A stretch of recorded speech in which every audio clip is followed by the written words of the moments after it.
Hello dear students, I am Mrs. Amudavalli, your maths teacher. Welcome to Ammo's Simple Maths for class 10 CBSE Mathematics. In today's class, I am going to introduce you the concept map for the chapter 4 quadratic equations. So I would like to present the core points in a nutshell. Okay. Already in the chapter 2 polynomials, you have studied the different types of polynomials. You all know that if p of x is a polynomial in variable x and if it is of degree 2, it is called a quadratic polynomial and it will be of the form ax squared plus bx plus c. If you want to find out the zeros of the polynomial, you will equate to 0, then you will factorize and you will find the zeros. When you are equating the quadratic polynomial to 0, that becomes the standard form of quadratic equation. So, the standard form of quadratic equation is ax squared plus bx plus c equal to 0, where a, b, c are the real numbers and a should not be equal to 0. Why? If a becomes 0, the first term, x squared term will not be there. It will be missing. If it is missing, then it will not be a quadratic equation. So, it's very important. A should not be equal to 0 and a, b, c are the real numbers. So, in exercise 4.1, you are going to solve very simple sums based on the standard form and to make a quadratic equation when real life situations are given. Okay, then let us come to the solution part. How to solve the quadratic equations?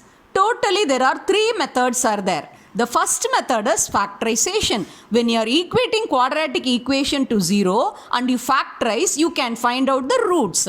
This already you have studied since lower classes. So, exercise 4.2, you are going to do sums, you are going to solve the quadratic equations through the method factorization.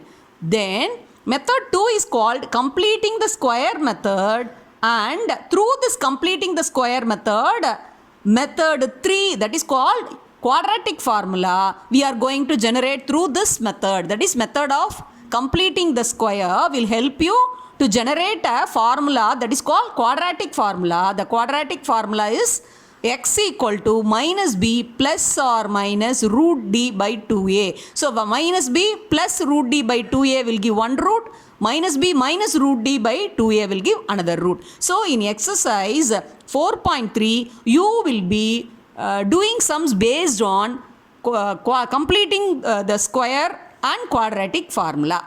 Okay.